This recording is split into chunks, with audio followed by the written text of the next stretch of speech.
elegant listeners and viewers and people out there that may have just discovered this and haven't discovered their elegance yet because they haven't been enjoying Go, my favorite sports team. This wonderful podcast, the best sports podcast that's ever graced the universe.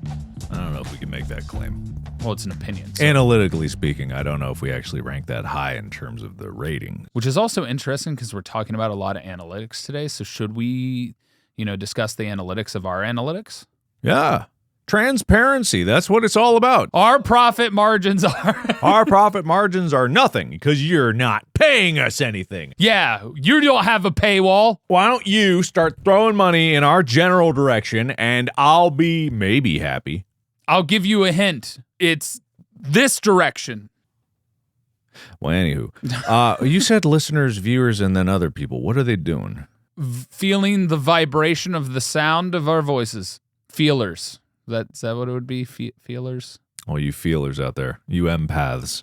I can tell you're very sensitive. I'm a greaseball right now, and I understand that, and I appreciate that. And I know there's something on my forehead, but you're watching this on a phone screen, and you just can't see what it is.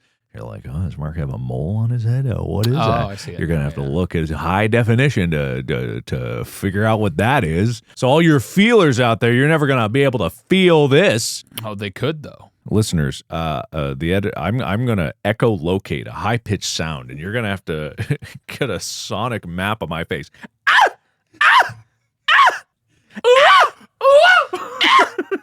There you go.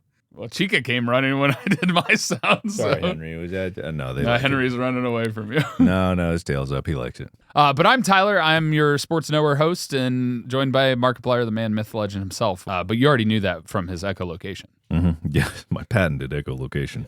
How are you? It's meeting hell today. I was telling Tyler about this earlier. Like, I had so many meetings. I had one good meeting. Well, a couple of good meetings, but with Blackmagic Design, which, if you don't know, is a creator of DaVinci Resolve and various Blackmagic cameras and broadcasting equipment. And they do great because they produce it at an actually affordable rate. And it's way better than Premiere. You should not be using Premiere, period. This is not just me biased. I'm not sponsored by them yet. But I switched from Premiere to DaVinci Resolve about 2 years ago, and I will never look back. And this episode that you're watching and listening to was processed on DaVinci Resolve. Yeah, anyway, but just nothing but calls. It wasn't until like 5 o'clock p.m. that I was done with meetings, and I was actually able to work on this, and then I had to come over to the GMFSD studio soon after that. So a bit of a greaseball today. Busy man, busy times. Yeah, I wish I wasn't. Just like escape, go onto a deserted island and lay there. No, that wouldn't help me. I would like to get away so I could actually finish things. It's a deserted island with your render farm and your network that's needed. Anywho, we got some people on the subreddit that have, one in particular has an issue with your ability to count, but I got to read this to make sure. So, Tyler says, Koala, in an admirable effort to improve understanding of statistics, you have inadvertently caused people to stray further from the truth. In your latest release, This Is Important, you make a foolish claim 600% is 6 times what it was. That is not the case, since they are talking about increases. A 600% increase is 7 times what it was. Consider the number 10. If it's increased by 100, it would be 20. 2 times 10. In other words, it doubled in an expression the times of the original for an increase. N equals percentage over 100 plus 1. You must pay close attention to Yeah. So basically they're saying, from a technical standpoint, if you take an object and 600% it is 6 times. You what it? 600%. You 600%. So if I had well, 600% this water.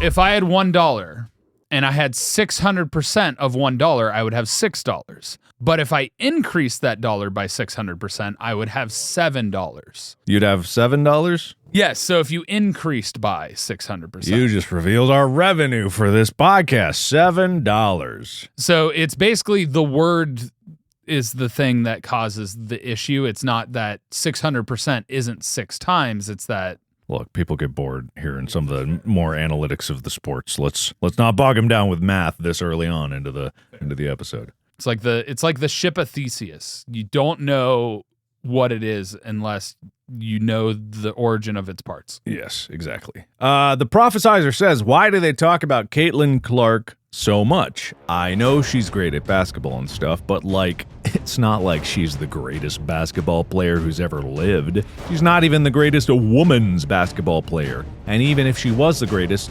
how come they don't give this kind of attention to the greatest woman hockey player? She doesn't have the same effect on hockey that Caitlin Clark had on women's basketball. Or the greatest woman NASCAR driver? Why single out basketball? I don't get it.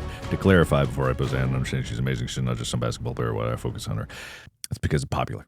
Yes. It's literally the fact that she does something that nobody in women's basketball was able to do in college. No, it's not even it. Oh.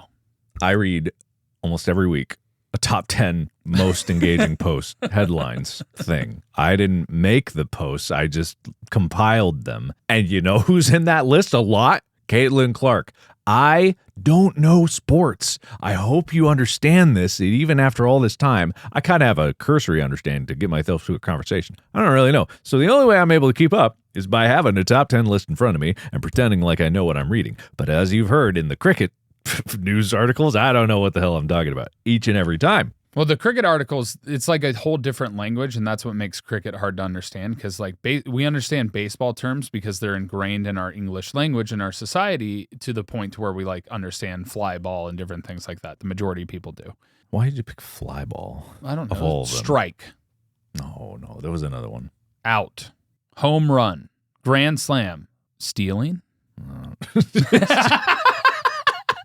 Yeah, before baseball, people didn't steal. It was crazy. Nope, stealing wasn't a term at all. There was another person that said math as well. There was two people. Embarrass Skill 2284 also said that your percentage was wrong, and they were before the one I just read. So I want you to understand that they had also more upvotes, and their post was more popular. So Embarrass Skill 2284, if you were crying in the corner because you thought I read someone else's post when yours was before and way higher, then that's there. Yeah. There was also plenty of people on the Discord that were like, oh, that's wrong. It's actually this. You know who'd be really upset with me more than anybody? I don't know. Mandy, the PhD in stats herself. She probably wouldn't care. Maybe a little bit. She probably, yeah, Tyler got it wrong. That makes sense. Hey, she'd say the same for me if I said it wrong. That's fair. That's fair. Wrong. Maybe she might be like, "Oh, I'm a little more disappointed." No. Okay, that's fair. She's got a PhD. She ain't gonna care. Well, I have a master's degree, so maybe that's why she'd judge me a little harder. Well, see, when you get to PhD level, you just stop caring. Master's degree, oh man, everything gets you mad. But as soon as you transcend a PhD, I haven't reached it up yet. I don't even have a bachelor's. But as soon as I've heard when you transcend, you clear your thetans out, and you're just nothing bothers me. I'm not a Scientologist. I snuck that in there as a joke. That was a joke. But anyway, we are going to be talking about numbers and some interesting things a bit today, but not directly about numbers. We're going to be talking about the WNBA and All-Star Weekend. What numbers would be fun? The weed number. I don't know. Somebody might find that fun. I don't. But the weed number. The weed number.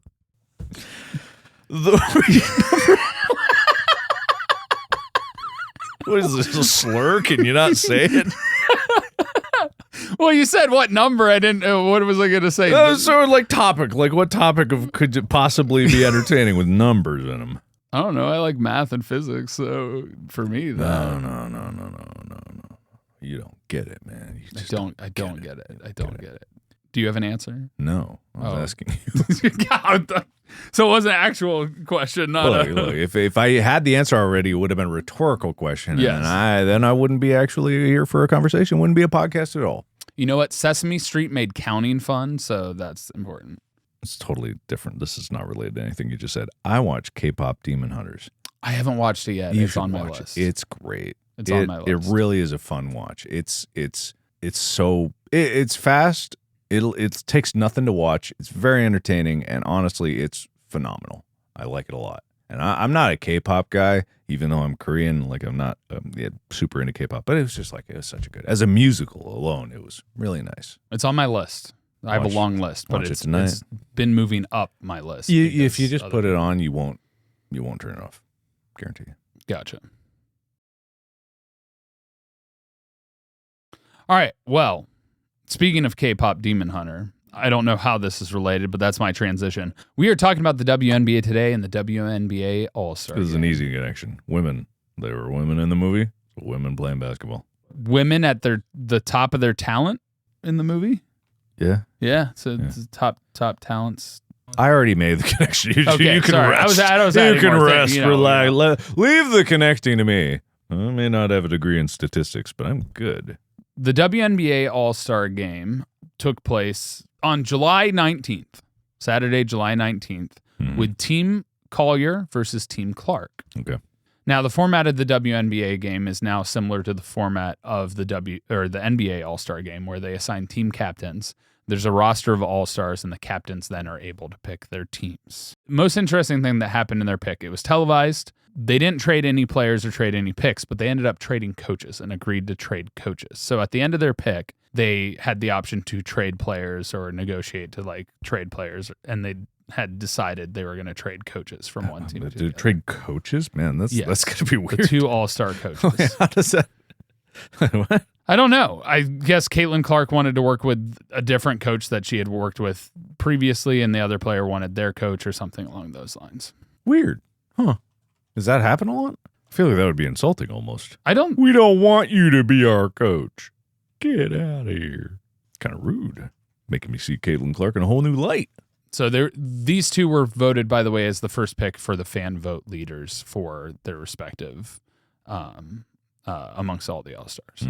I see. So Clark took her teammate Aliyah Boston. Collier took Brianna Stewart of New York. Clark then picked Sabrina Ionescu of New York, Alicia Gray for Collier, Asia Wilson for Clark's team. I cannot pronounce that. Anika, somebody for Seattle. Spell it. Nnekaogwumike. Gwumike. Yes. Ugumike. Wait, NN. You said NN, right? Nneka, first name. Ogwumike. OGM. Sorry, hold on. Let me just hear. Oh, gee. No, I don't want to look. I got it in my mind's eye. So it's probably Nanika. What was it? Ogwumike? Yeah. Nanika Ogwumike? Maybe. I don't know. You apply any of this with actual traditional American English pronunciation, it's probably not right. It's not right. But I got to be close, right? Partial credit, maybe, or partial hate. Satu Sabali, and then Paige Buchers, who was the rookie sensation this year, ended up on Team Collier. Just intentionally pronounce it wrong, and either you'll be so offensive that everyone will hate you, or it's funny. I guess, maybe. Yeah. All right. So those were the starters that they each picked. Then they did the second rounders, which were the people that were on their reserves. So, and they alternated. Clark got the first pick because she won in fan votes, and then Collier picked. And so basically that's how they've been doing the All-Star game to give more intrigue. It's like you get to draft your team and then you compete. There you have it. And so they played the All-Star game, but before the game started, they walked out with these T-shirts on asking for fair play. Or pay us what you owe us is exactly what the words read. Now, the interesting part about this is it's hard to look at numbers and understand exactly how sports organizations in general pay players and where costs go. Because I did extensive research. Our head researcher for the podcast themselves tried to find information. And the only thing you can ever find is rev share, which is also interesting because for whatever reason with the WNBA, they showcase that it loses money. So, for example, in 2024, they said it lost $40 million. It had, I think, $200 million in revenue, and the total cost was $240 million. Right. Now, there's history of this because the NBA subsidizes it. There's costs with relation to their facilities that they probably write off that isn't necessarily integrated into that. The television rights are also negotiated by the NBA because they own 42% of the league, and therefore they negotiate both the NBA and the WNBA deal in the same deal so that broadcasting rights are combined, but they have a separate set amount that they put to each one. And so there's an interesting thing because the WNBA also expanded recently with the Golden State Valkyries this year and a few other things to where you can see more people are interested in investing in it. And we already talked about the numbers, like the viewership increased by 600%, which is 7 times what it was. Wait, no. It increased by 600%, 7 times. Wait, then that other person was wrong. No, they were right. 500% is 6 times. That's what you said. So, like, there's numbers that are showing that it's growing. And so the biggest thing, and this is the interesting part, I found this TikTok. Chica's outside. Wait, no, she's not. Wait, I thought I heard Chica. I thought she was locked out. I forgot she was right behind. Well, maybe there's a wolf out there. I don't know. I heard nails on the floor. Someone's creeping in like this. Are you sure it wasn't Henry getting up, hitting like the baseboard or something? That was Chica's paws on the hardwood over there. And so I found this TikTok, which was really interesting because while they're asking for more Henry's pay, going like, is Chica outside? Oh, no. Someone let her in. Save Chica. And so in this, they showcased revenue numbers, but they listed it as profit. And the reason I know this is wrong is because I tried to find profit, net profit, and I only found revenue numbers, and it showed the NFL's revenue is $24 billion for the last year. Okay. And their average contract per player, that's you got the highest and the lowest paid. So average is a really good indicator of like the percentage that the overall salary goes to. Because if you do that percentage, it ends up being 0.012% of total revenue. Their language here is wrong. Okay. Right? And this becomes interesting as we go on. Major League Baseball, $12.1 billion, average contract 5.2. Their revs, their split for players is higher. You go into the NBA. Now, I will say Major League Baseball is an intriguing thing because they don't have salary caps to make everyone even. So if you make more money as a team, you can pay players more. Aren't there more players on a football team than there are a baseball team or? That is also true. Especially a basketball team, I think. No, there are more baseball players than basketball players. No, I meant like scaling back. It's like more football players than basketball players definitely is what I was saying. Yeah. And so the NBA, 11.34 billion profit, average contract is 11.8, which is 0.1%. But you said, is this accurate in terms of profit? It's just revenue. This is total revenue. Okay, gotcha. And so then we get to the NHL, 6.2, average contract 3.5, 0.05%. Again, hockey and basketball. Hockey makes way more than I thought it would. Yeah. Man, we should cover it someday.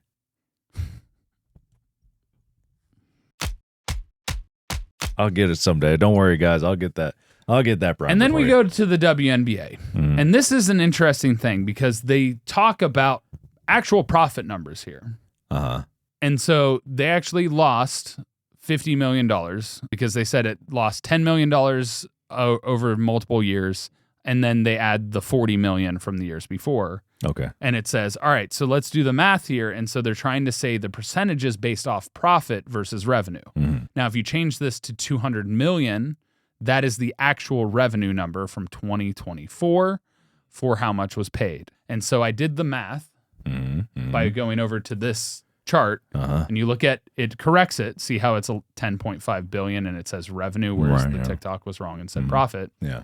So the average salary here is 11.9 million, which based on my math was like 1%. And so I took 200 million and multiplied by that. And roughly the amount to equate the same revenue share to players on average means that the average salary for a WNBA player should be almost $225,000, which isn't quite double what it is currently, but it's a significant increase. It's like 48% or. Yeah, but can you really make that that direct comparison when you talk about math? Because when you have the other numbers, it's kind of like a correlation, not causation, that they're basing the percentage of the revenue for their salary, when in reality it could be this is all after profit. Correct. Their salaries could be determined entirely after profit and not have anything to do with revenue at all. Correct. And it could have to do with a lot of other things that are outside of the league itself. The fact that they already have established stadiums, which oftentimes are paid for by taxpayer dollars in the cities, and that's a whole other issue. And then the billionaire owners, it's like, who's getting the pieces of the pie? And this becomes the biggest question as to why players are asking for more money is because they only see the revenue and they think they deserve more. I'm sorry, he's being so cute right now. Henry is being so cute. Hang on, I'm gonna turn my camera into Henry Camp for the remainder of the episode. All you viewers get a treat. They don't really get to see Henry a lot. No, he's not gonna be cute anymore. I'm sorry, I looked at him and he got up. Mm-hmm. It's anyway, my fault. Go. Oh.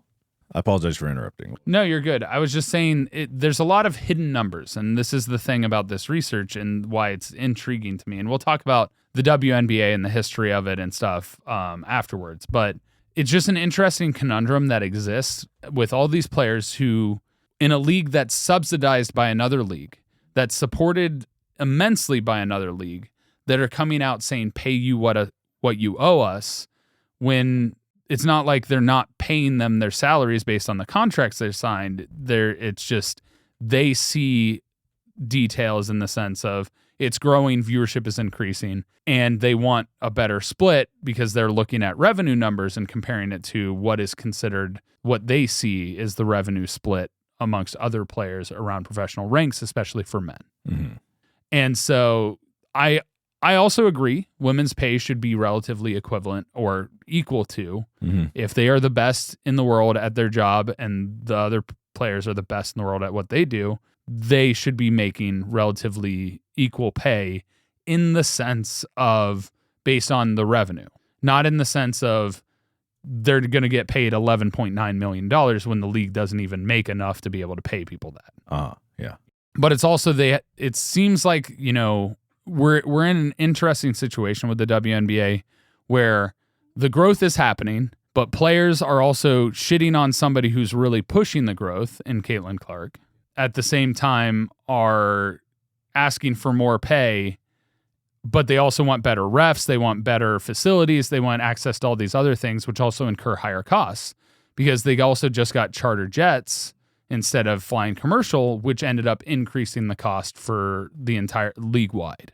Why don't they use does the NBA, the men's NBA have? They also pay for charter jets. They don't own their own jets. It's actually, you think they could? I think it's actually more expensive if the WNBA players had to buy jets because, or not players, the owners, mm-hmm. because the other charter jets that the other teams use also are still using them in the off season for other things. I don't know if there's a schedule issue or what's going on with that, but there's details that there's so many things hidden from public access. Yeah. Well, I mean, when you got a private company and they have no obligation to do that. I mean, are any of these sports teams publicly traded companies at all? They have multiple investors and stuff, but not publicly traded. Like so they're all private corporations, basically, which means that they have no obligation to do financial reporting. Whereas if they were a publicly traded company, they would have to publish all their financials. Now, that's one of the it's one of the loopholes of capitalism, the many loopholes of capitalism that allows companies and things. Oh, he stopped. Oh no. Oh God, I've undone the settings that have been there since the beginning of the podcast. Oh God. Oh no. Oh God. Oh, you're so zoomed in on your chest. Hang on. You got this.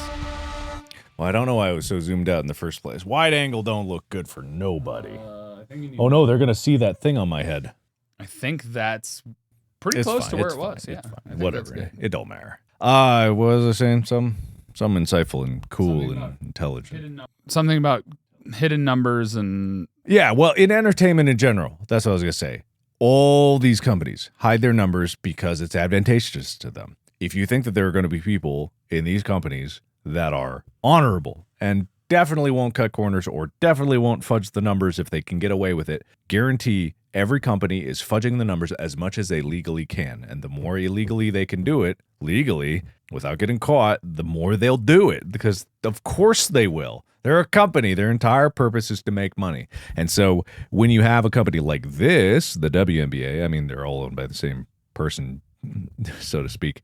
Company, so to speak. It's like, yeah, of course they're gonna. So I'm not saying that's right. Some people will often take that of me like, yeah, of course they're doing that. It's like, it's not me saying it's good or should happen. I'm just saying, like, you can't be surprised that that's occurring. Of course it's occurring, and of course they don't want to pay more. It's not even about a women's equality thing. They just don't want to pay more ever. Oh, that's probably even for NBA players and everything else. That's why they you never want to pay more. have the union and collective bargaining agreements. But that other team over in the city over keeps trying to poach our people, so we got to pay more to keep them. That's the only reason the pay has gone up. Well, there actually was a leak, I think, a number of years ago that showed not even all NBA teams are profitable. I'm sure. So it's one of those things where, like, these owners, I mean, whether it's one way or another, who's getting paid what, or different things like that, they might be using the WNBA as investors as a tax write-off. But apparently the league, like, commissioner for the NBA was talking about how he has pressure from NBA owners themselves because of money that they have invested is going to the WNBA, and they're getting, like, negative returns, and they're getting frustrated about it. So he has pressure on that way.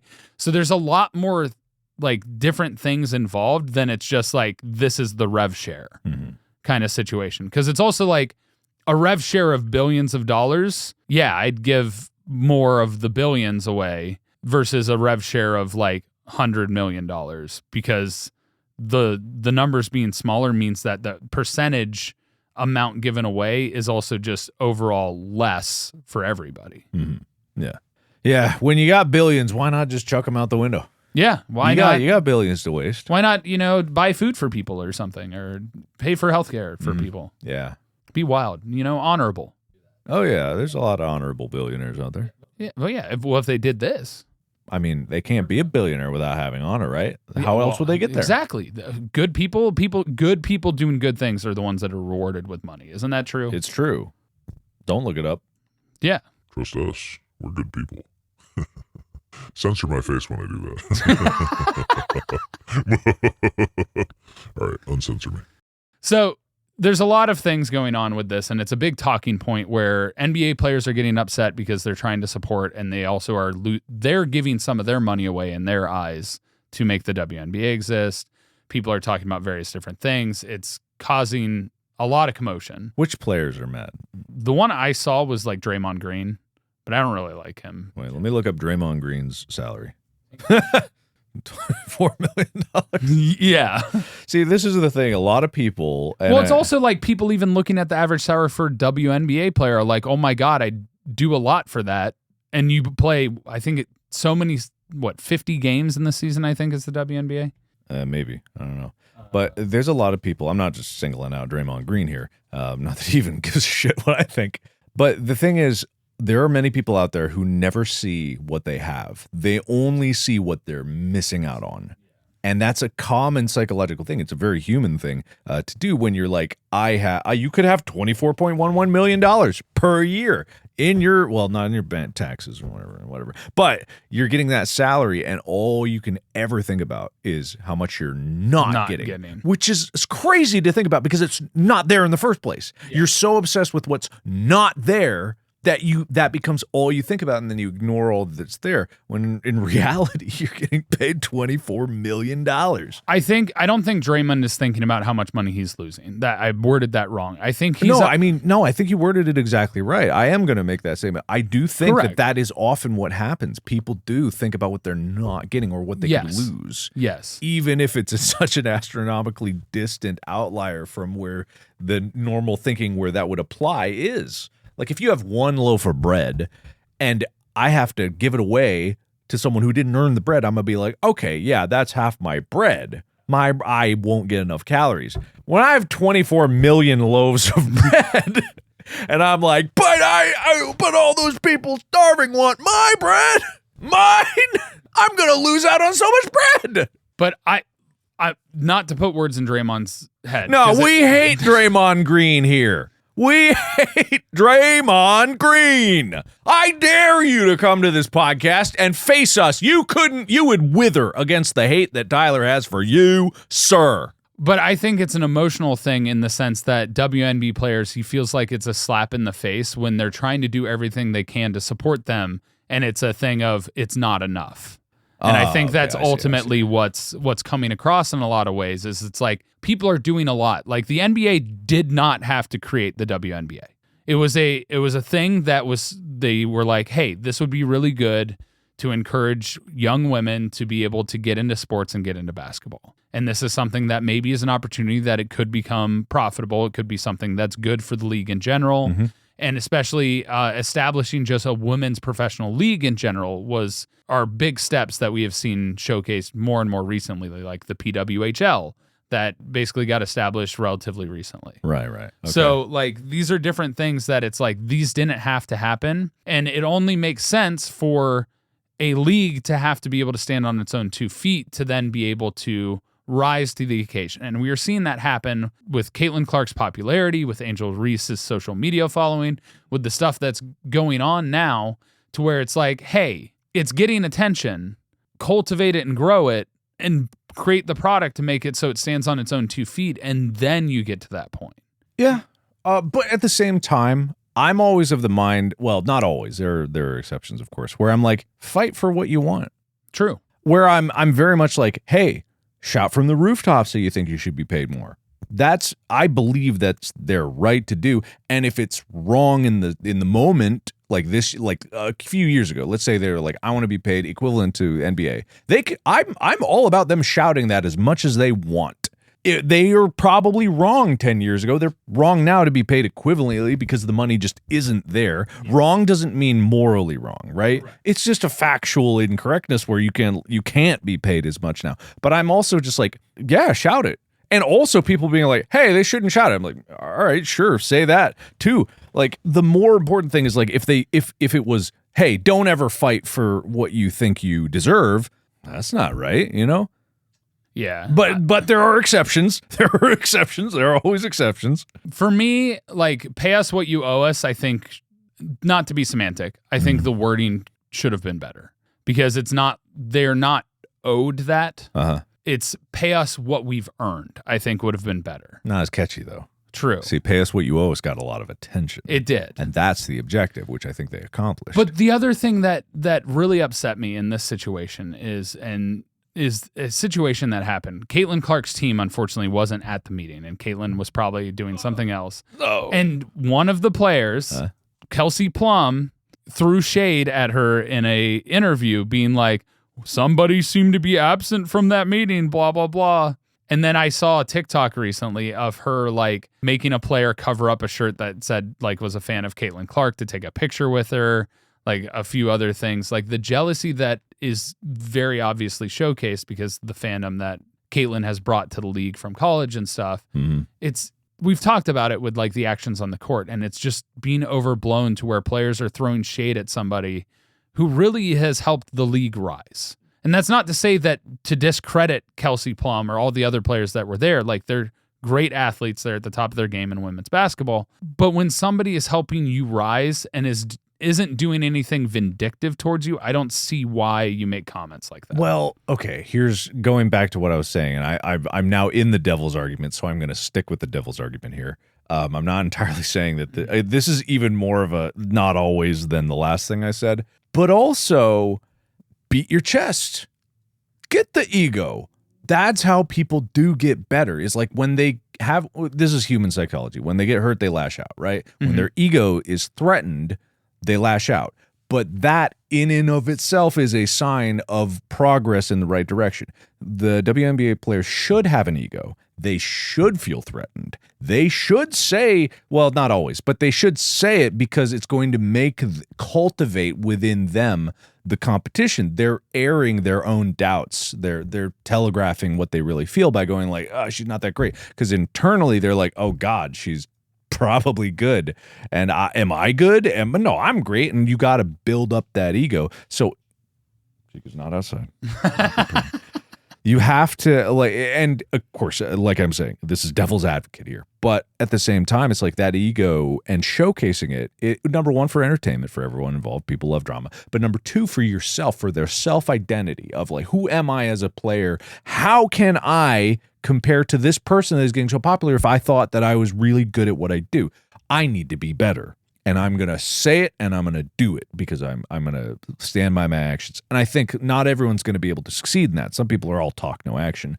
There's tons of people like that. But I think that it's a symptom of progress as opposed to generally a thing that should be like, you shut up. Although there are plenty that probably shouldn't. When it comes to like shoving her on the court and slamming her into the ground, maybe don't do that. But, talk smack all you want, I guess.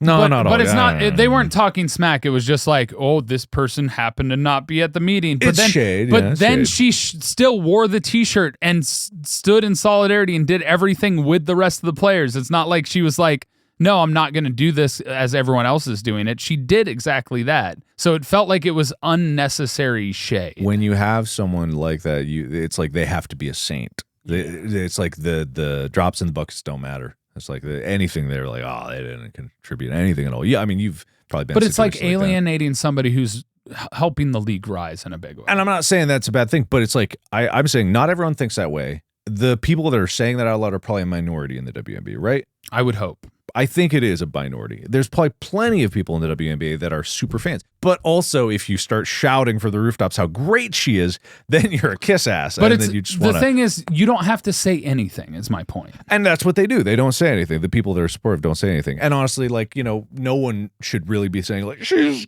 God's gift to the WNBA. No one should be saying that.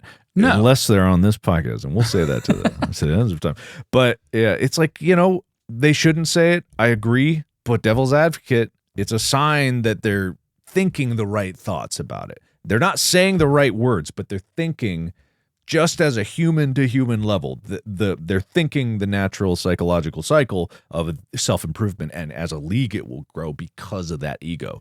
A lot of competition, a lot of sports is derived from ego. You got the Rocky movies, and it's like it's cultivated by that ego. You have Rocky, and then you have Apollo Creed. Apollo Creed, who also is ego motivated. That's why the sequel, he came back because his ego was hurt, and then he was talking shit, and he actually was good. That's the thing, and even Rocky had been like, yeah, he kicked my ass.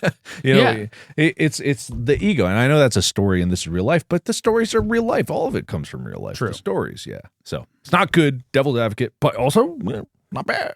But it's bad, but it's good. That's human life. That's life. It's bad, but it's good. Money, bad, but good, It pays for things that you need to pay for, but it's bad in the sense of greed and I toxicity. like eating. I like my truck. I like computers. But capitalism. But having too much money. Is that good or bad? I don't know. Oh, it depends on which Being side able you're to on. hire many employees and pay them a fair wage. If only trickle-down economics actually worked. Oh, it does when you do that. Instead of going, fire people means more money for me. Yeah, I mean, there is more conversation. This is totally separate. There's Yeah. more conversation happening about how in the mid 19th centuries the marginal tax rate for people like way high was like 90%. It was something huge. Yeah. And the way the taxes were structured meant that they would often pay higher salaries to offset some taxes. Like they would do anything to get taxes offset, right? Because taxes were so high. But it's also marginal, so it's like only taxed above that amount. Yeah. People don't understand how marginal tax rates. They don't understand. We're not going to explain it. We're not a finance podcast. No. But this is where you have to be careful with devil's advocate, because from the sentence trickle down economics. Yeah. If you were to analyze that and be like, what are they trying to say? And this is where good faith arguments go wrong. You go like, what are they trying to say? Oh, yeah, if the company's doing well, then, if they can pay their employees more, that's good. That's the trickling down. And that's the good faith argument. That's never what happens. Correct. As we talked about this company doing everything is like anything but getting less money. Anything but that. Anyway, we're off topic. So now I do want to go into the actual origin of the WNBA and the WNBA All-Star Game and the stuff that existed, because we got into a big discussion already about current events and what's going on with the WNBA. But to understand it, we need to know the WNBA as a whole. Okay. So April 24th, 1996, the NBA Board of Governors approved the creation of the WNBA. That was so recent. I would think that was way longer ago. Yeah. What is that? It'll be 30 years next year. Yeah, that's crazy. Yeah. It's younger than we are. Yep. Damn. But the Women's National Basketball Association had its first season in June of 97 and had less than 15 months to the first game when it was founded to having its kickoff game. Before a single player was signed or staff member was hired, it already announced broadcast partnerships with NBC, ESPN, and Lifetime Television at the time. and it was decided that it would be played in the summer when the sports calendar was less crowded with games from various men's sports. 8 teams were announced at the time for its first season. You had the Eastern Conference, which was the Charlotte Sting, Cleveland Rockers, Houston Comets, New York Liberty, which still exists today. The Western Conference had the Los Angeles Sparks, also still exists, Phoenix Mercury, Sacramento Monarchs, and Utah Stars. It's funny, the Monarchs and the Kings. Yeah. That's funny. Couldn't have been the Queens? So if you notice, all of these teams are also associated exactly with stadiums that already exist and teams that existed in the NBA. That was the only one that caught. But I'm like, there's probably a story of why it's not Queens. Probably. There's probably a story about that. Yeah. And I'm probably being very ignorant about why it is. But I'm just like, that seems obvious. It might have been a copyright issue or a trademark issue. The King of Queens. Something. They would have sued. King of Queens, the show. King James. Ken James. What's his name? Kevin James. Kevin James. I thought you were about to say King James, which is LeBron James. Not my king, am I right? No King's Day. LeBron James. Get out of here. Get out of here. Get out of here, Bron. We at this podcast hate LeBron James. You and Draymond Green, get your ass over to our studio so we can kick your ass. No. We're going to kick your ass. We're going to punch you. To quote you in the past. Wait, what did I say that? We're going to punch you. We're going to punch you. I think I would only say that to my fans. I would only ever say that to my fans. No, you were talking about having guests come on. We're going to punch you. Oh. Right. Editors, insert the clips. There's no evidence of this. So January 16th, 1997, first 16 players were signed to teams, and February 27 at an elite draft added 2 more players for each team. 16 for each team. Each team. Okay, gotcha. Yes. During the inaugural season, more than 50 million viewers watched WNBA games on the 3 networks. And with incredible growth in its first season, on April 29, 1999, the WNBA and the Women's National Basketball Players Association announced the league's first collective bargaining agreement, which was the first of its kind in women's professional team sports, period. What year was that? Same year? 1999. Okay. The year following. So 98, when it grew, then they were like, hey, let's do this. Unionize collective bargaining. And by 2000, the WNBA had expanded from 8 teams to 16. The number of teams have changed, along with locations, host cities, and names. There are currently 13, with the newest one being the Golden State Valkyries. And in 2024, the league has a record of 54 million viewers, a new record high. There was actually a lull during COVID. After COVID, viewership dropped from like 14,000 to like 8,000. Are we talking, 50 million? Is that 54 million viewers? I think that's across the overall season. Okay, gotcha. Okay. Yeah. So in the Eastern Conference, you have the Atlanta Dream, the Chicago Sky, Connecticut Sun, which is a unique one because I don't know where their base is. I don't think there's an NBA team in Connecticut. Indiana Fever, New York Liberty, Washington Mystics, and then you go to the Western Conference with the Dallas Wings, Golden State Valkyries, Las Vegas Aces, Los Angeles Sparks, Minnesota Lynx, Phoenix Mercury, and Seattle Storm are the teams over there. So it's imbalanced right now because of the addition of the Valkyries this year. I just thought up another episode I want to do. What was the episode idea I had last? Top 10 sports fights. Okay. In the same vein, I'm going to do a top however many best shit talking. Ooh, that's a good one. Get quotes of the greatest, like, shit just talking, absolute destroying someone's humanity pre-game. Draymond Green might actually be in that. Yeah. Well, until I burn him with my insult and right my now, shit talk. I hate you. The only person who hates me more than you is Tyler. The only person that hates you more than I do is your own mother.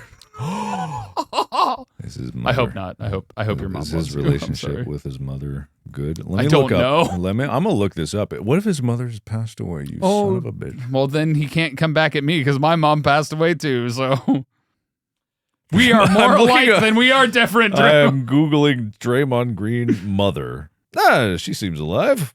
Seems I hope she's a nice lady and doesn't get mad at us. I don't know. This picture seems to be she's at a game. Oh, that's nice. Yeah, She they're supports her holding son. a That's poster great. together.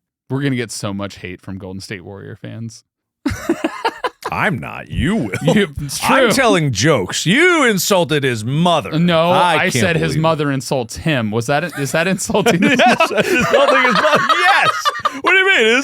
Oh, I didn't know that. I didn't know it's much. I didn't know calling your mom a bitch was insulting I didn't say her. that. It was a hypothetical.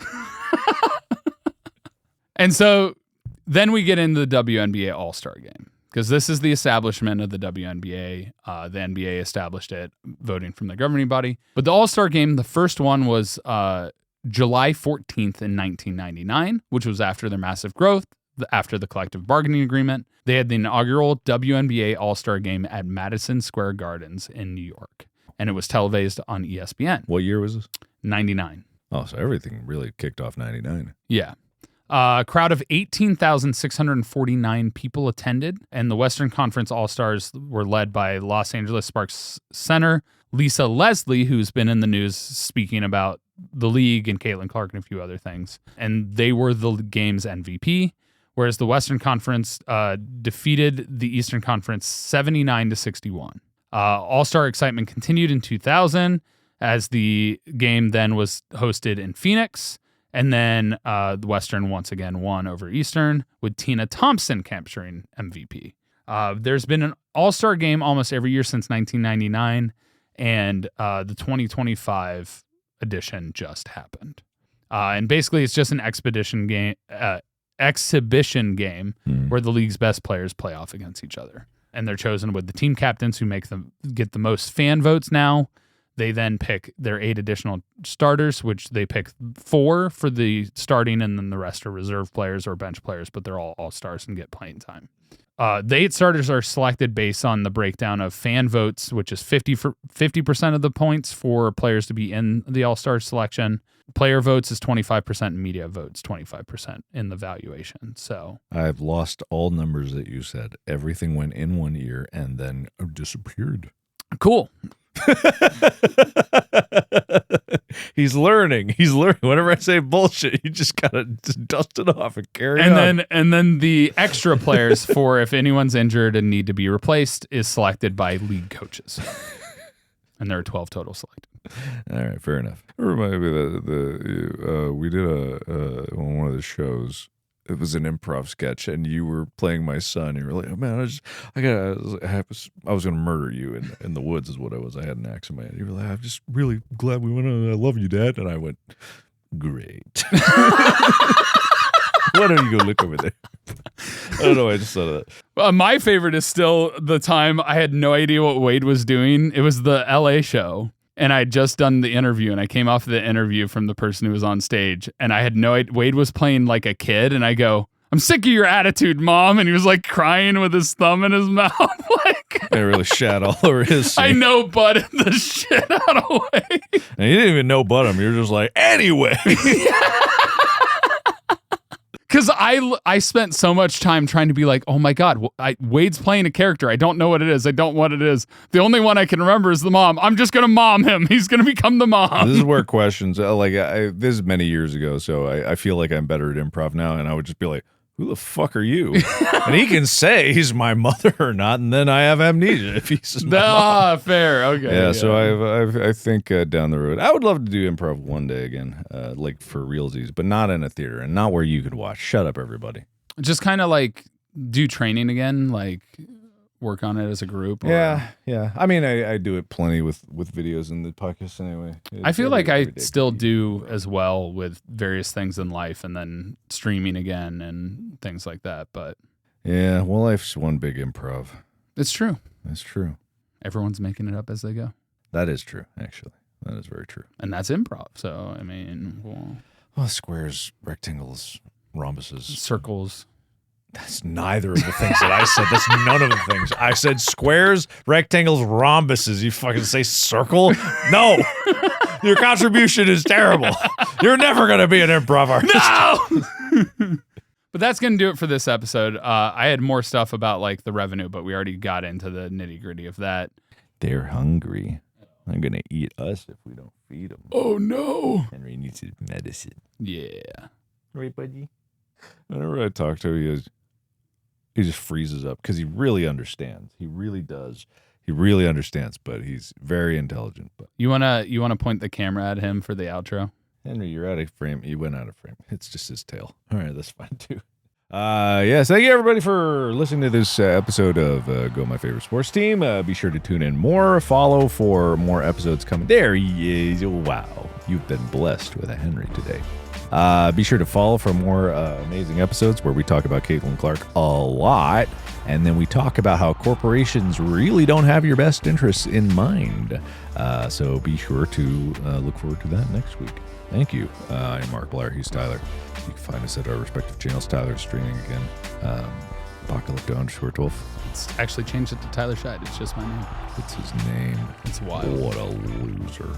Anyway, I'm Markiplier. Always and forever. His name is even that. He changed it It's officially. my name. That's what I say. Am I a liar? You'll never know. But also, if you want to support us, reddit.com/r/GMFST, contribute, JQs, stuff like that, or store.gmfst.com when merch is there. Buy it. I'll read your name.